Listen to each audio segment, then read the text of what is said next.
Queridos, é uma honra estar na sua casa para ministrarmos esta palavra do nosso Deus, o amor de Deus, que chega a toda casa. Há mais de 2000 anos, Jesus pisou na terra e nos enviou e disse: levem a boa notícia do Evangelho a todos os homens, por toda a terra. Entrem nas casas e que façam habitar ali as bênçãos de Deus e o melhor que Deus tem.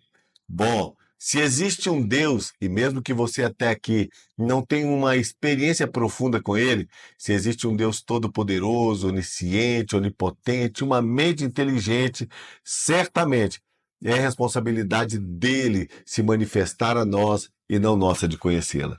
E é por causa da necessidade do coração deste Deus Santo de manifestar-se a você que ele enviou Jesus para fazê-lo conhecido e para que você saiba a sua história e a sua nova história com Deus. Por isso nós estamos aqui para te contar um pouco da história da humanidade e dizer para você que existem boas notícias chegando nessa casa. Vamos dar base no que nós estamos falando? Naquele texto tão forte, onde os discípulos pedem a Jesus, nos ensine a orar. Jesus então começa aquela oração maravilhosa que a maioria de nós conhecemos, Pai nosso que estás no céu. Jesus começa a chamar Deus de Pai, e ele não está suprimindo de Deus a sua grandeza, não está dizendo que ele não seja o Deus soberano que habita em um alto e sublime trono, mas o está trazendo para um lugar de intimidade, porque além dele ser o Deus criador de todas as coisas, sustentador de todas as coisas, ele também é Pai. Ele é aquele Deus amoroso que criou o homem para um ambiente de paternidade, e não apenas o meu pai como indivíduo, o pai de alguns, mas ele é o Pai nosso. Mas como essa realidade se torna verdade para todos nós? É fato que Deus não pertence a uma religião. Quando Jesus veio, todos já tinham religião. Nós não viemos falar de religião porque Deus não é evangélico, Deus não é batista, não é budista, Deus não é muçulmano, Deus está acima das religiões. Mas nós viemos dizer que Deus criou o homem para a paternidade, porém, o homem decaiu deste lugar. Quando o homem foi criado em Adão e sua esposa Eva, é interessante que eles estavam no lugar perfeito, vivendo em perfeição, e Satanás entrou naquele ambiente e os enganou. Infelizmente, nós nos tornamos caídos. Com o pecado de Adão, o homem foi separado de Deus. E a palavra do Senhor diz que entrou a morte no mundo, que entrou a morte no planeta. É interessante que a palavra morte não significa aniquilação, significa separação. O homem foi separado de Deus. Estar separado da vida é estar morto. Estar separado de Deus é estar separado da bênção. Estar separado de Deus é estar longe do favor. Estar separado de Deus é viver longe da alegria. Estar separado de Deus é viver longe da paz. Agora é interessante que alguém pode dizer assim: não, eu não escolhi isso, mas em Adão todos nós caímos. A Bíblia diz que na escolha de Adão definiu a escolha da raça. Infelizmente, nós não nascemos a partir de então filhos de Deus, mas criaturas. O homem não nasce filho de Deus. Quando Adão, depois da queda, teve um filho, a Bíblia diz que ele gerou um filho à sua imagem e semelhança. O nome dele, Sete. A palavra do Senhor diz que gerou um filho à sua imagem e semelhança, porque embora tendo sido gerado Adão à imagem e semelhança de Deus, ele depois do pecado não podia mais gerar a semelhança de Deus. Ele só podia gerar filhos à sua imagem e semelhança. Quando o homem nasce, ele nasce criatura de Deus. E Deus então tinha um filho unigênito. E ele enviou Jesus, o seu único filho, para morrer em nosso lugar. E é interessante que quando você diz assim, não foi minha escolha, não é justo, porque eu não escolhi como Adão o pecado, eu não escolhi andar longe de Deus. Por isso Deus enviou Jesus, para que nós não tivéssemos nenhum tipo de injustiça. Jesus veio como o segundo, na verdade, o último Adão. Ele veio para que o homem pudesse escolher estar em Cristo. para que ele pudesse escolher a escolha de Deus para o homem, para que ele pudesse escolher ser filho. E do outro lado tem as escolhas de Adão: viver em desobediência, dizer que Deus não existe, dizer como Satanás disse que era mentira de Deus quando disse que o homem deveria dizer não ao pecado. Então, agora já não é mais a escolha de Adão. Nós temos, por causa da bondade de Deus, o direito de escolher. E é a nossa vez de escolher e escolher bem. Mas o homem tinha pecado, então o último Adão, Jesus Cristo, veio e morreu a nossa morte. A Bíblia diz o seguinte: se confessarmos os nossos pecados, Ele é fiel e justo para nos perdoar os pecados e nos purificar de toda injustiça. Agora observa bem, a Bíblia diz que quando nós confessamos os nossos pecados, Deus é fiel e justo para perdoar. Não diz que Deus é fiel e bom. Deus é bom, mas nós não somos perdoados porque Deus é bom. Deus é amor, mas nós não somos perdoados por causa da bondade do amor de Deus. Nós somos perdoados por causa da justiça. E por que somos perdoados por causa da justiça?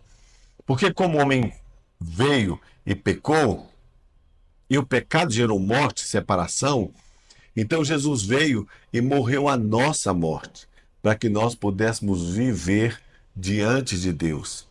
Então Jesus se fez pecado por nós, para que nós fôssemos feitos justiça de Deus.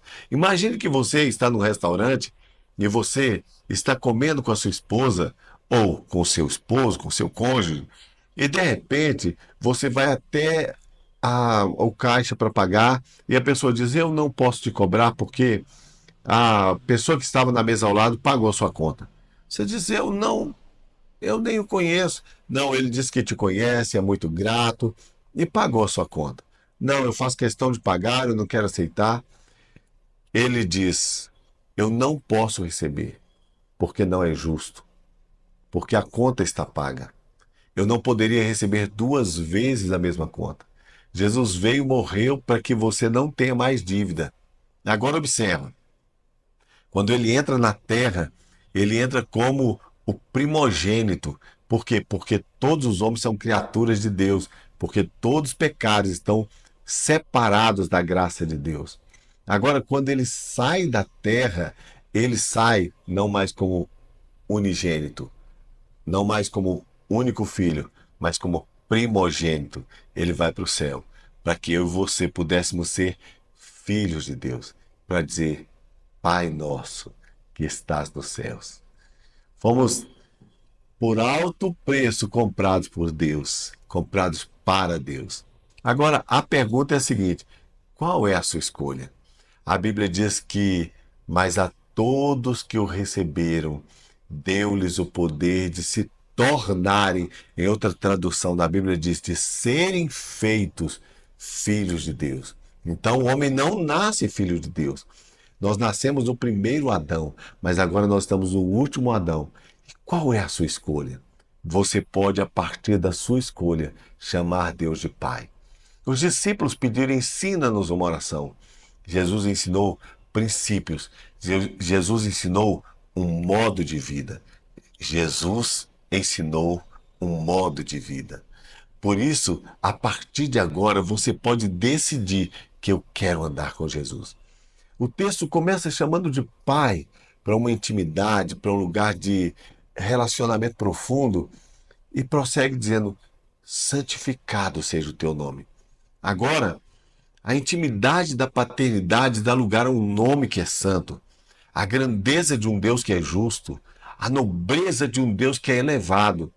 E quando nós santificamos o nome do Senhor, quando nós reconhecemos a sua soberania, a tua grandeza, a sua graça, e por esse reconhecimento, nós entendemos que a única maneira de dizer o quanto Ele é santo, justo e que a escolha dele é melhor que a nossa, nós passamos pelo caminho que Ele construiu, que é Jesus. E nós entregamos a nossa vida para Jesus como Senhor e Salvador. Observe bem, muitas pessoas esperam alguma coisa muito difícil para fazer, enquanto Deus espera apenas que você creia no que Deus fez. As religiões dizem: faça isso. O Evangelho diz: está feito. Está feito. Jesus morreu na cruz dizendo: está consumado. A obra está paga. A redenção está completa. Você apenas precisa crer e tomar posse e santificar o nome de Deus, crendo nele. O que Deus precisa é apenas ser crido. E quando você faz isso, as coisas acontecem de maneira a que o nome do Senhor seja glorificado. Por isso, eu te desafio, nesse tempo, a ter um encontro com Deus que vá muito, muito para além de ter uma boa religião. Eu repito, quando Jesus veio, todos já tinham religião. Ele não veio trazer uma nova religião. Ele veio para se revelar como Deus de amor e para dizer que você não tem que viver debaixo da escolha de Adão. Você hoje tem a sua opção de escolha. Agora, preste atenção. Se nós entendemos essas coisas, a salvação chegou. A grande verdade é que muitas pessoas estão tentando resolver algumas coisas na sua vida para depois entregar a vida para Jesus. Muitas pessoas estão tentando resolver os seus problemas para depois virem a Jesus. Mas preste atenção: se você pudesse resolver seus problemas, Jesus não teria morrido. Jesus não precisava morrer se nós pudéssemos resolver. A Bíblia diz para você ver como você está, com as lutas e dificuldades que você vive, e que Deus, Ele vai transformar a realidade. Quando Deus olha para nós, Ele não vê o William e diz: ó, o William é uma boa pessoa, depois olha e vê: ah, o João nem tanto. Não. Ele olha para nós e vê Jesus ou Adão. Ele olha para nós e vê uma escolha. Se você escolher e disser: eu quero Jesus, você vai estar dizendo: eu quero que Deus seja o Pai nosso, more na minha casa e que a minha vida seja transformada pelo sacrifício de Jesus. Eu escolho o caminho da obediência. Quando Adão escolheu um outro caminho, eu quero ficar no último Adão e voltar a viver tudo o que Deus sonhou a meu respeito. Eu recebo as boas notícias do Evangelho. Deus te abençoe. As pessoas que estão na sua casa vão estar orando por você, compartilhando um pouco mais do coração de Deus. E nós nos sentimos tão honrados por sermos recebidos na sua casa. Deus te abençoe. Até a próxima semana.